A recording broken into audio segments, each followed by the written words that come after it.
عليكم ورحمة الله وبركاته. ازيكم حبايب ام لولا؟ عاملين ايه؟ يا رب تكونوا بخير. النهارده باذن الله هنعمل طاجن الكوارع بالصلصه. طاجن الكوارع ده طبعا عارفين كلكم الاكله الشعبيه الجميله. فردة كوارع هنا سلقناها وعلشان نقصر الفيديو شويه، وهنعملها في طاجن هتبقى طعمها مميز وجميل. تمام. هنقول بسم الله الرحمن الرحيم وهنقول المقادير.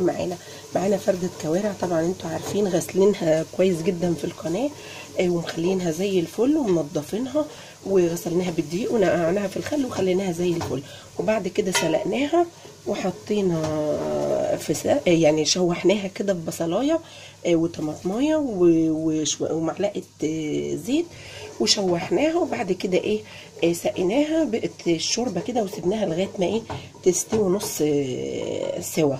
تمام. ومعانا هنا صلصه ومعانا الثوم مفروم. تمام. ومعانا فلفل اخضر مقطع صغير وفلفل اسود، ورق لورا وملح وحبهان. ومعانا بصل طبعا على البوتاجاز. احنا عشان نقصر الفيديو حمرنا البصله خليناها تصفر شويه ونحط الثوم عليها. اهو يا حبايبي البصله احنا شوحناها على البوتاجاز. تمام. وحطينا التومه بتاعتنا برضو هتاخد لون كده بسيط.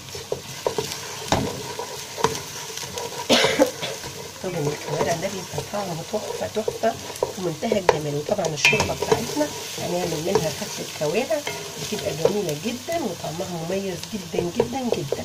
تمام. احنا هنا كده بنشوح الثومه مع البصله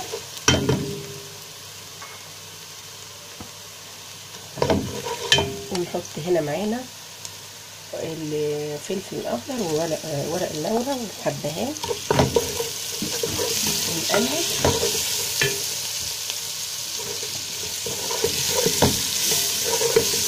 انا ما بفضلش في الحاجات دي التوابل كتيره علشان طعم الحاجه يظهر.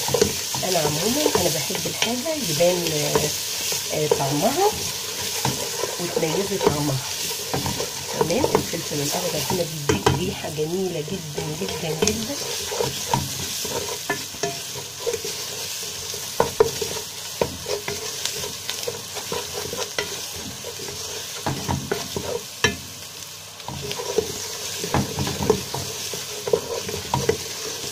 هنا كده هنحط الكوارع بتاعتنا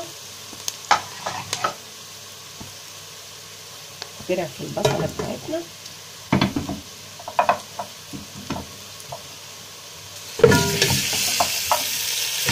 ناخد برضه تسويقه هي الكوارع نص سوا يا جماعه في السلق.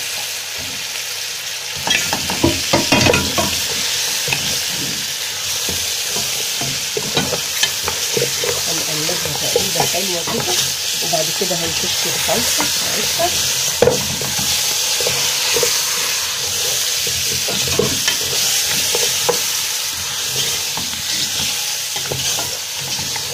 الريحه بتاعت الفلفل الاخضر والبصله مع الثوم وورق اللورا والحبهان ومنتهى الجمال. احنا كده مش هنزود عليها، هي تشويحه كده خفيفه. تمام. وهنضيف الصلصه بتاعتنا اللي احنا عاملينها في القناه، هنسيبها تغلي غليتين ونشوف عملنا. اهو يا حبايب قلبي طاجن الكوارع بعد ما طبعا اتسبك خد غلوتين من فوق على البوتاجاز في الحله، فضيناه في الطاجن بالكوارع بتاعته وسيبناه في الفرن لغايه ما يستوي. وان شاء الله هيعجبكم يا رب. ان شاء الله الطريقه بتاعتي تعجبكم، هي سهله وبسيطه ويا رب تنور رضاكم ان شاء الله.